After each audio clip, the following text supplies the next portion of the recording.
जय हिंद दोस्तों, real study campus पे आपका बहुत बहुत स्वागत है। तो आज 19 जून का तीनों शिफ्ट कंप्लीट हो चुका है। तो तीनों शिफ्ट का आपने कहीं ना कहीं रिव्यू देखा होगा, जिनका आज एग्जाम नहीं था या जिनका एग्जाम था भी। तो उस रिव्यू के बारे में हम आपको नहीं बताने वाले हैं। हम आपको बताने वाले हैं कि भाई साहब कौन कौन सा चैप्टर पे आपका कमांड होना चाहिए, मैथ में किस किस चैप्टर से सवाल आ रहा है और आएगा भी, क्योंकि 5 जून से एग्जाम चल रहा है। अभी तक उसी ट्रेंड पे एग्जाम ले रहा है, सेम पैटर्न पे एग्जाम चल रहा है। भाई साहब आगे भी अब 4-5 दिन जो भी एग्जाम बचा है, सेम पैटर्न पे एग्जाम चलने वाला है। तो कौन कौन सा चैप्टर आपको पढ़ के जाना है मैथ में, किस किस चैप्टर पे आपका कमांड होना चाहिए रीजनिंग में, और सबसे घुमाव जीएस में आपको क्या क्या आना चाहिए। देखिए आप लोग अच्छे से पढ़ चुके होंगे, तो पैनिक नहीं होना है, आराम से समझिए, समझाते हैं। और आपको हम ये भी बताएंगे कि भाई साहब कैसे आपका ना 70 प्लस स्कोर एटलीस्ट, देखो भाई साहब 70 सवाल 65 सवाल तो आपको करना ही होगा आराम से। आप देख रहे होंगे कि जो सीजीएल वाले बैठ रहे हैं वो लोग 80, 85, 88 तक पहुंचा दे रहे हैं। खैर अटेम्प्ट अलग चीज है और अटेम्प्ट के साथ एक्यूरेसी अलग चीज है। तो 19 जून ऑल शिफ्ट का रिव्यू भी आपको बताएंगे और साथ साथ आपको ये भी बताएंगे कि आपको 70 प्लस स्कोर करना कैसे है। साथ में आप सबसे इम्पोर्टेंट चीज कि आपको किस किस चैप्टर पे कमांड रखना है, जहां से आपको डायरेक्ट सवाल देखने को मिलेंगे। ठीक है, चलिए तो सबसे पहले वीडियो शुरू करने से पहले आप लोग लेक्चर को शेयर मार दीजिएगा और कमेंट में अपना फीडबैक जरूर दीजिएगा। आइए सबसे पहले मैथ का बात कर लेते हैं। ना आपको ज्योमेट्री पढ़ना है, ना आपको अलजेब्रा पढ़ना है, ना आपको ट्रिगोनोमेट्री पढ़ना है। एडवांस का झंझट आप खत्म ही कर दीजिए। ठीक है, पढ़ना क्या क्या है, जहां से डायरेक्ट सवाल आ रहे हैं। तो आप देख लीजिए, प्रॉफिट लॉस डिस्काउंट से आपको 2 सवाल दिख जाएगा, SICI से 1 सवाल दिख जाएगा, ट्रेन से आज जो है आज वाला शिफ्ट में आज एक शिफ्ट में सवाल था, बाकी में नहीं था। एज से सवाल था, एवरेज से था, एरिया से था, वॉल्यूम से था। ठीक है, ये एरिया वॉल्यूम दोनों आपको देख लेना है। Height and distance, mean median mode, इसको आपको देख लेना है। LCM HCF भी आपको देख लेना है। Percentage, ratio, time and work. ठीक है, साथ ही साथ ट्रेन से भी सवाल डाल रहा है, भाई साहब आप इसमें ट्रेन प्रॉब्लम भी जोड़ दीजिए, मतलब टाइम, स्पीड और डिस्टेंस।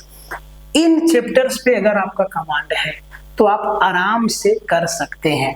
देखिए जो आपने रिव्यू देखा, जिन जिन बच्चों का आपने रिव्यू देखा, भाई साहब मेरे घर से सेंटर 10 किलोमीटर दूर है, हम आज 2 बार सेंटर पे गए हैं। ठीक है, तो जैसा कि आपको बता दें कि भाई साहब एक्स्ट्रा कैमरा मेरे पास है नहीं। ठीक है, और फोन से ऐसे रिकॉर्डिंग करना अच्छा लगता नहीं है, तो हम बात करके और आपको हम सब कुछ यहाँ पे उन्हीं बातों को हम बताते हैं। ठीक है, अटेम्प्ट पे आप मत जाइएगा, कोई 90 अटेम्प्ट कर रहा है, कोई 89, कोई 88, कोई 85, कोई 80, अटेम्प्ट पे मत जाइए, एक्यूरेसी पे जाइए आप। ठीक है, तो ये सारा का सारा चैप्टर है जहां से सवाल जो है इजी टू मॉडरेट आ रहा है। ये बात आप ध्यान दीजिएगा, इजी टू मॉडरेट सवाल आ रहा है। ठीक है, इजी टू मॉडरेट सवाल आपका बन रहा है इन चैप्टर से। कुछ सवाल आपको कैलकुलेशन में फंसाएंगे। देखिए क्या है ना कि टाइम कम है, टाइम आपका 90 मिनट ही है, सवाल 100 है, तो थोड़ा सा जल्दबाजी तो रहता है। तो जो सवाल आपको कैलकुलेशन में फंसाएगा आप उसको तुरंत स्किप करके नेक्स्ट क्वेश्चन पे चले जाइएगा। तो देखिए रेशियो से बिल्कुल आसान सवाल पूछ रहा है, टाइम एंड वर्क से निहायत ही आसान सवाल पूछ रहा है, परसेंटेज से, ठीक है, सक्सेसिव डिस्काउंट वाला और परसेंटेज से रिलेटेड क्वेश्चन 2 क्वेश्चन के आसपास डाल रहा है, जिसमें से एक क्वेश्चन आप आराम से निकाल दीजिएगा। LCM HCF से सवाल डाल रहा है, मीन मीडियन मोड से सवाल डाल रहा है, सिंप्लीफिकेशन से सवाल नहीं है। ठीक है, नंबर सिस्टम से एक आध सवाल टपक सकता है, क्योंकि अभी तक ना नंबर सिस्टम से ना के बराबर सवाल पूछा गया है। तो अगर इन सब चैप्टर पे आपका कमांड है तो आप आराम से मैथ में जो है मैक्सिमम स्कोर कर सकते हैं। और देखिए लोग स्कोर कर रहा है। NTPC एग्जाम में आप GK GS का हाल जान रहे हैं, करेंट अफेयर का हाल जान रहे हैं, जीके जीएस करंट अफेयर का सारा सवाल किसी से नहीं बनने वाला है। तो ऐसा स्कोर कहाँ से होगा? मैथ और रीजनिंग से होगा।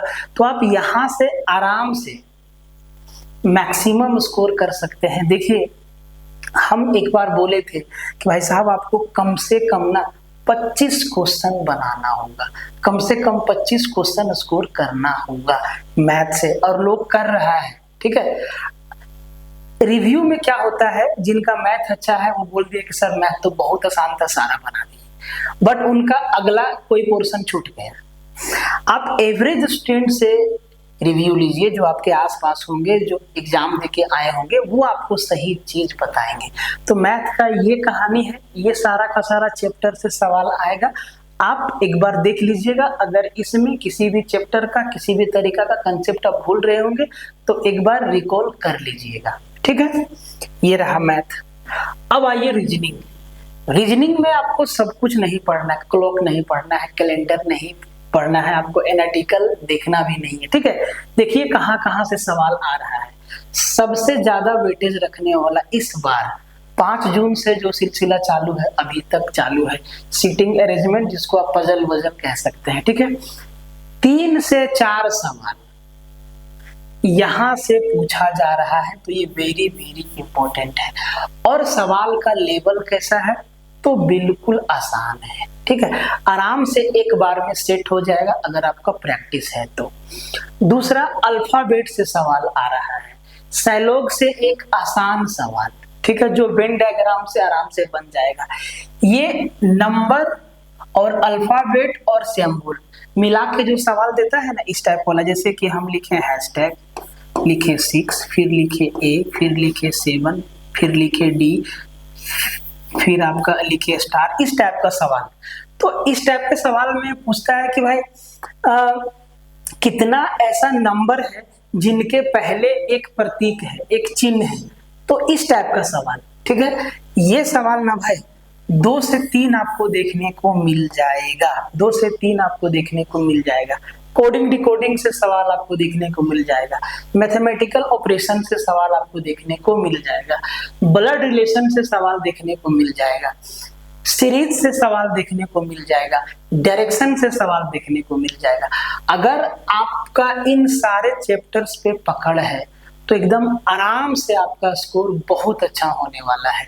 और अगर किसी भी चैप्टर पे पकड़ नहीं है तो एक बार जल्दी से देख लीजिएगा उसका कोर कंसेप्ट क्या है। तो मैथ और रीजनिंग में आपको समझ में आया कि कैसे क्या करना है। देखिए, मैथ में आप ना आराम से, क्योंकि जो सवाल पूछ रहा है ना वो एकदम हार्ड नहीं पूछ रहा है, इजी टू मॉडरेट पूछ रहा है। तो भाई साहब आपका स्कोर भी तो मॉडरेट लेवल पे होना चाहिए, आपका स्कोर भी मॉडरेट लेवल पे जाना चाहिए। तो आप आराम से 23, 24, 25 सवाल जो है निकाल सकते हैं मैथ में। ठीक है, 23, 24, 25 सवाल आप निकाल सकते हैं मैथ में। रीजनिंग में भी सेम चीज, यहां से भी आप मैक्सिमम नंबर ऑफ क्वेश्चन को निकाल सकते हैं, क्योंकि सीटिंग अरेंजमेंट लेंदी नहीं पूछ रहा है। ठीक है, अल्फाबेट लेंदी नहीं पूछ रहा है। हाँ, कुछ कोडिंग डिकोडिंग में ना, कोडिंग डिकोडिंग से 3-4 सवाल आपको ऐसा मिल जाएगा जिसमें से 2 सवाल ना सेम पैटर्न पे रहेगा, बिल्कुल सेम पैटर्न पे रहेगा। डायरेक्शन से बिल्कुल आसान पूछ रहा है, ब्लड रिलेशन से भी आसान पूछ रहा है। तो आप आराम से यहाँ से मैक्सिमम स्कोर कर सकते हैं। बोले ना कि 70 प्लस स्कोर कैसे होगा, तो 70, अगर आप 70 क्वेश्चन बनाना चाहते हैं तो उसमें से आपको 80% क्वेश्चन मैथ और रीजनिंग का बनाना होगा। समझ रहे हैं ना, 80% क्वेश्चन मैथ रीजनिंग का बनाना होगा। आप गांठ बांध लीजिए। ठीक है, अब आइए जो सबसे ज्यादा टेंशन देता है जीके जीएस। गोली मारिए, हिस्ट्री, ज्योग्राफी, फिजिक्स, केमिस्ट्री जो पढ़ लिए सो पढ़ लिए। ठीक है, पॉलिटी जो पढ़ लिए सो पढ़ लिए, इकोनॉमी जो पढ़ लिए सो पढ़ लिए। एग्जाम में क्या आ रहा है? कंप्यूटर से, शॉर्टकट की से। ठीक है, वो भी लेटेस्ट वर्जन लिखा रहता है, एमएस वर्ड 2019 लिखा रहेगा। ठीक है, लिखा रहता है, तो शॉर्टकट की से सवाल आ रहा है। करंट अफेयर का वेटेज बहुत ही ज्यादा है। डेट से सवाल आ रहा है। ठीक है, कि 27 जून को कौन सा दिवस मनाया जाता है। पर्सन और हेड पर्सन किस ऑर्गेनाइजेशन का हेड है इंडिया लेवल पे, ठीक है। देखिए इंटरनेशनल करंट अफेयर इक्का दुक्का आपको देखने को मिल जाएगा, तो भाई उसको आप जाने ही दीजिए। अगर पढ़े हैं तो आप आराम से बना लेंगे, नहीं तो माथा लगाने की आवश्यकता नहीं है। तो जीके जीएस में आप कहाँ से स्कोर खींचेंगे, जो भी 10-12 सवाल एकदम एक्यूरेट, अगर आप एवरेज हैं तो 10-12 सवाल आप खींच सकते हैं आराम से, ठीक है। वो होगा आपका कंप्यूटर, वो होगा आपका करंट अफेयर, ठीक है। करंट अफेयर 2024 और 25, ठीक है। हम कल एक वीडियो बनाए थे जिसमें बताए थे कि क्या क्या आपको पढ़ के जाना है। तो करंट अफेयर ना 2024 मई से लेके 2025 मई तक आपके दिमाग में घूमना चाहिए। कंप्यूटर का नॉलेज होना चाहिए क्योंकि कंप्यूटर से सवाल आ रहा है। तो अगर आप मैथ और रीजनिंग में अच्छा कर लेते हैं तो आपको CBT 1 क्वालिफाई होने से कोई नहीं रोक सकता है, ठीक है। और जब आपका मैथ और रीजनिंग अच्छा हो जाएगा तो भाई साहब जीएस में ना आपको गलत अटेम्प्ट नहीं लेना है। जो 80 बना रहे हैं, जो 88 बना रहे हैं, उनका नंबर ऑफ क्वेश्चन कहाँ से बढ़ रहा है मालूम? वो लोग जीके जीएस वाला पोर्शन में ज्यादा अटेम्प्ट ले रहे हैं। तो अटेम्प्ट अलग चीज है, एक्यूरेसी अलग चीज है। अटेम्प्ट और एक्यूरेसी में आसमान जमीन का फर्क है, ठीक है। तो अटेम्प्ट के साथ अगर आप एक्यूरेसी को मैच करते चले तो सिलेक्शन से आपको कोई नहीं रोक सकता है, चाहे CBT 1 हो, चाहे CBT 2 हो, चाहे कोई भी एग्जाम हो, ठीक है। तो अटेम्प्ट के साथ एक्यूरेसी को रखना बहुत ही जरूरी है। तो अगर आप इन सब चीजों पे ध्यान दे रहे हैं शुरुआत से, जिनका एग्जाम अभी तक नहीं हुआ है और वो 5 जून से लगातार देख रहे हैं कि भाई किस किस टाइप का सवाल आ रहा है, तो जाहिर सी बात है कि पढ़ भी रहे होंगे। तो अगर आपने इस पैटर्न पे पढ़ा है, एग्जाम को ऑब्जर्व किया है, तो भाई साहब आप आराम से 90 मिनट में 70 सवाल सही बना के आइएगा, आपका CBT 1 क्लियर हो जाएगा, ठीक है। इसमें किसी भी तरीका का कंफ्यूजन नहीं रहेगा। अगर आप 60 बनाएंगे, 65 बनाएंगे तो थोड़ा सा हिचकिचाहट होगा कि पता नहीं होगा कि नहीं होगा, बट अगर आप 70 बना लेंगे ना तो आप आराम से एकदम कॉन्फिडेंट रहिएगा कि अब हमको CBT 2 में बैठना है, और उस हिसाब से आप तैयारी में लग जाइएगा। तो ये रिव्यू आपको कैसा लगा आप कमेंट में जरूर बताइएगा। और भाई साहब सेशन को शेयर मार दीजिएगा, लेक्चर को शेयर मार दीजिएगा। चैनल पर नए हैं तो सब्सक्राइब करके जाइएगा। बाकी बात मिलते हैं नेक्स्ट लेक्चर में, तब तक के लिए जय हिंद। और हाँ एक बात, अब इस चैनल पे कंप्लीट लेक्चर आने वाला है, एक चैप्टर एक बार में। रेलवे के जितने भी अपकमिंग एग्जाम्स हैं 2025 में, 2026 में, ठीक है, उन सब के लिए। और जो पहला लेक्चर तैयार कर रहे हैं वो तैयार कर रहे हैं परसेंटेज का, और वहां पे आपको सब कुछ बताया जाएगा, उससे बाहर पढ़ना ही नहीं है, ठीक है। तो मिलते हैं फिर नेक्स्ट लेक्चर में, तब तक के लिए फिर से आप सभी को जय हिंद। मस्त रहिए, स्वस्थ रहिए और पढ़ते रहिए।